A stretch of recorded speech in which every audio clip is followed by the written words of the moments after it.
In court, the final moments of a trial carry more than just words and sentences. They bring with them the weight of actions, the impact of choices, and for many, the start of a new chapter in their lives, which now takes place behind bars. From explosive indignation, emotional collapse, or even a cold and calm stance in the face of all the barbarity described, these reactions reveal unique facets of the condition of some murderers when confronted by justice. It is these criminals reacting to their sentences that you will watch today. Joseph Zieler, convicted of murdering a boy and a babysitter in the year 1990, did not behave very well during his trial, and the case resonated worldwide. During the sentencing hearing, Zieler attacked his attorney, Kevin Shirley, by elbowing him in the face. The incident occurred when Zieler signaled for Shirley to approach, apparently for a private conversation, and then struck him. Court officers immediately subdued Zieler. In addition, Zieler faced further charges for harassing the mother of one of the victims after his conviction and was sentenced to death by the presiding judge. Zieler's case gained notoriety due to the brutality of the crimes and the disturbing behavior he displayed throughout the trial. Sierra Harp was sentenced to 125 years in prison for murdering Raheem Grant, the father of her daughter, a crime she recorded herself using the victim's cell phone. During the trial, her mother, Adrienne Thurman, delivered a forceful statement urging the judge to impose the maximum penalty and even suggesting that her daughter be sterilized to prevent her from having more children. Thurman described Harp as manipulative and causing chaos wherever she went, stating that her envious nature led her to commit murder because she could not accept the end of her relationship with Grant. The daughter, hearing that from her mother, was certainly not happy, and her disappointed expression was quite visible. Still, even though she was disappointed, during the statement, Harp responded disrespectfully, hurling profanity at her own mother, showing no concern for the consequences. Ronnie O'Neal was tried for the murder of his girlfriend, Kenyatta Barron, and his daughter, Ron Nevaeh O'Neal, as well as the attempted murder of his son, who was also named Ronnie O'Neal, in March of 2018 in Riverview, Florida, United States of America. During the trial, O'Neal chose to represent himself, which resulted in tense moments and erratic behavior. In his opening statement, he shouted at the jury, claiming that the evidence against him had been fabricated. If you think I'm here to play around with y'all, God damn it, I'm not. All right, Mr. O'Neal, please stop using swearing language. It's not appropriate in a closing argument. O'Neal's conduct in court, including his outbursts and decision to act as his own attorney, drew media and public attention, highlighting the complexity and severity of the case. In the end, however, he remained behind bars.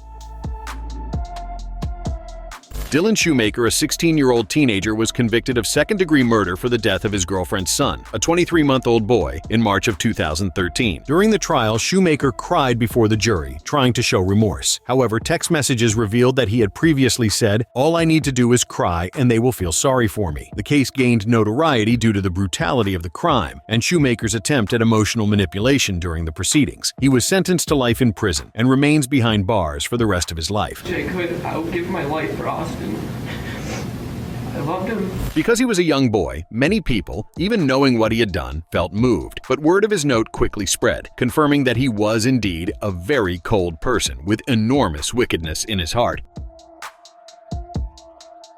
Christopher McNabb and Courtney Bell were tried and convicted for the murder of their newborn daughter, Kalaya McNabb, who was only 15 days old, in October of 2017 in Georgia, United States of America. On the 7th of October of 2017, McNabb and Bell reported the disappearance of their daughter, Kalaya. After extensive searches, the baby's body was found the following day, wrapped in a cloth inside a gym bag, in a wooded area near the couple's residence. McNabb and Bell were charged with murder and child cruelty. During the trial, the prosecution presented evidence that McNabb had inflicted fatal injuries on the child, while Bell was accused of negligence for failing to protect her daughter. McNabb's unruly behavior in court, including emotional outbursts, contributed to the public's perception of his guilt. In May of 2019, McNabb was found guilty of malice murder and sentenced to life in prison without the possibility of parole, plus an additional 10 years for concealing a death. Bell was convicted of involuntary manslaughter and received a 15-year prison sentence. 18-year-old Julio Cesar Rivera II was charged with a series of armed carjackings between October and November of 2021, including one incident in which he shot a woman in the face during an attempted theft in San Antonio, United States of America. In July of 2023, Rivera, then 20 years old, accepted a plea deal and pleaded guilty to 3 counts of aggravated robbery. During the trial, he addressed the victim, Alana Castaneda, directly, apologizing and stating that there was no justification for his actions. Castaneda Pineda, present in court, requested that Rivera receive the maximum sentence. Judge Ron Rangel sentenced Rivera to 45 years in prison, highlighting the severity of the crimes committed. Julio's cold demeanor in court, even upon hearing his sentence, drew attention and made headlines around the world. The case sparked controversy, as many found the plea deal unfair, believing that without it, he would likely have been sentenced to life in prison.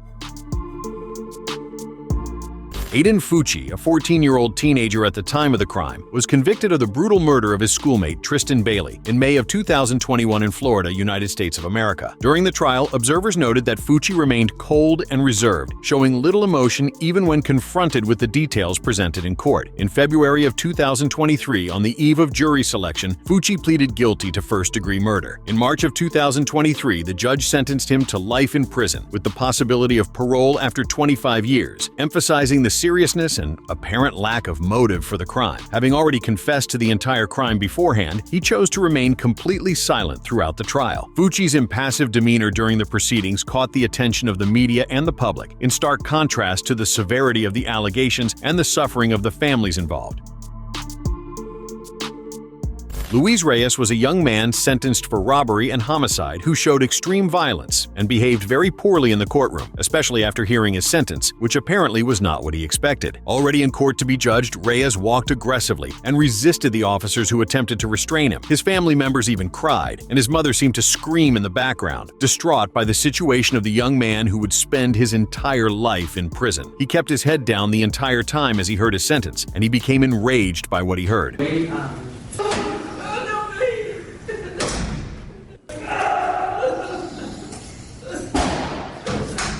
The images clearly show him trying to shake off and swear at an officer accompanying him. Well, he should have thought about the consequences his actions would bring.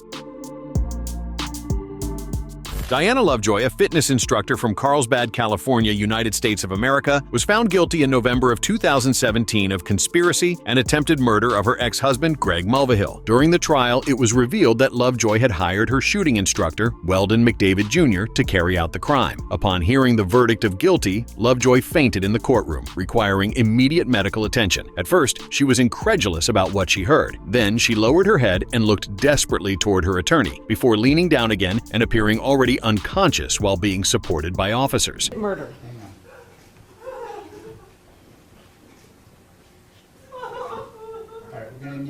In January of 2018, Lovejoy was sentenced to 26 years in prison, while McDavid received a life sentence with the possibility of parole after 50 years.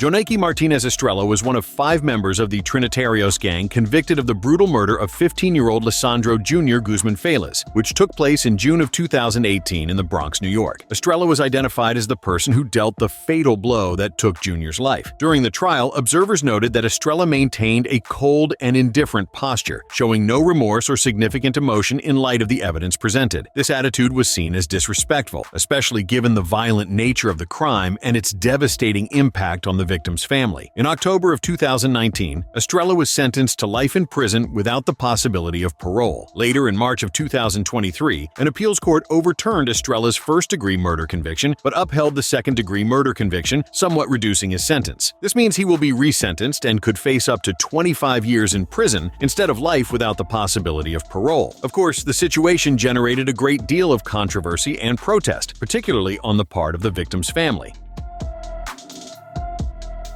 Teddy Baltimore Smith was sentenced to 28 years in prison for the homicide of Gilbert Cerna, which occurred during a road rage incident in Tampa, Florida, United States of America. The case garnered attention not only for the crime itself, but also for Smith's behavior throughout the trial. In April of 2018, Smith confronted Cerna after he spat from a truck, with the spit hitting Smith's black BMW. The situation quickly escalated, resulting in Cerna's fatal stabbing. During the trial, Smith chose not to show remorse or apologize to the victim's family. Instead, he blamed Cerna for the incident, claiming that Cerna had approached him and spat even after he had asked him not to do so. Moreover, Smith spent more than 15 minutes revisiting the case details before the judge, prompting the victim's sister, Rosalinda Cerna, to leave the courtroom out of discomfort.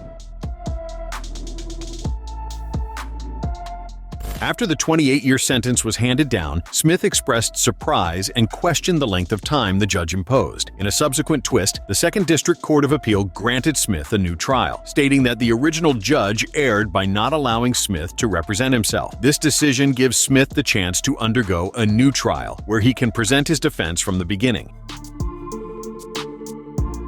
Malia Lahala gained notoriety for her involvement in 2 separate criminal cases in Hawaii. She also garnered significant attention for her tattoos scattered across her face and her grim gaze. In July of 2018, following the murder of police officer Bronson Kaliloa by fugitive Justin Waike, Lajala aided Waike in his escape. She, along with other accomplices, was found in a vehicle with Waike, who was later killed in a shootout with the police. During the confrontation, Sergeant Brian Tina was wounded. Lajala was charged with accomplice to attempted first-degree murder and hindering prosecution. In November of 2019, she was found guilty of first-degree hindering prosecution and second-degree assault on a law enforcement officer. In January of 2020, the presiding judge sentenced her to the maximum term of 6 years in prison. Her trial drew attention due to her appearance and her calm, cold demeanor throughout the proceedings. As if that were not enough, in November of 2024, already free, Lajala was accused of firing a gun at her ex-boyfriend. She was arrested on suspicion of second-degree attempted murder, but was later charged with firearm-related crimes and with recklessly endangering another person. Lajala pleaded not guilty and remains free while awaiting trial. Zion Talavera was sentenced to 50 years in prison for the murder of Mohammed Moe Ismail, the owner of a convenience store in San Antonio, Texas. The crime took place in 2019 when Talavera, then 18 years old, attempted to rob the store and fatally shot Ismail. His case caught worldwide attention because the young man had already been involved in crime for a long time and was actively participating in a series of robberies in the area until he finally committed this one, in which he took the life of a poor, innocent person. During the investigation, it was discovered that Talavera might also have been involved in the deaths of other young people from the region who were found lifeless inside a burning car. Throughout both trials, Talavera remained very cold, showing no reaction, remorse, or regret. The young man's strange behavior quickly spread around the world, as even with the description of his crimes and the victim's family completely devastated in front of him, he remained serious and without any expression. 51-year-old Ramon Rivera was accused of a string of random stabbings that resulted in the deaths of 3 people in Manhattan, New York, in November of 2024. Rivera attacked 3 people on the same day with no apparent motive. After the third attack, an eyewitness followed Rivera and identified him to the authorities, who arrested him nearby. Bloody kitchen knives were found in his possession. Rivera was indicted by a grand jury for first- and second-degree murder, as well as third-degree robbery. Manhattan District Attorney Alvin Bragg stated that Rivera carried out a series of random murders that shook the city. In court, his very calm, cold demeanor showed just how disturbing and strange the criminal could be. Before these incidents, Rivera had a history of 8 arrests in New York City, mostly for thefts, with no prior involvement with weapons. He had also been arrested at least 9 times in the previous year in New York and New Jersey, and was out without bail awaiting trial on his most recent arrests. This tragic incident highlighted the need to review policies regarding the early release of individuals with a history of violent behavior and the importance of addressing mental health issues more effectively. Subscribe to the channel for more videos like this.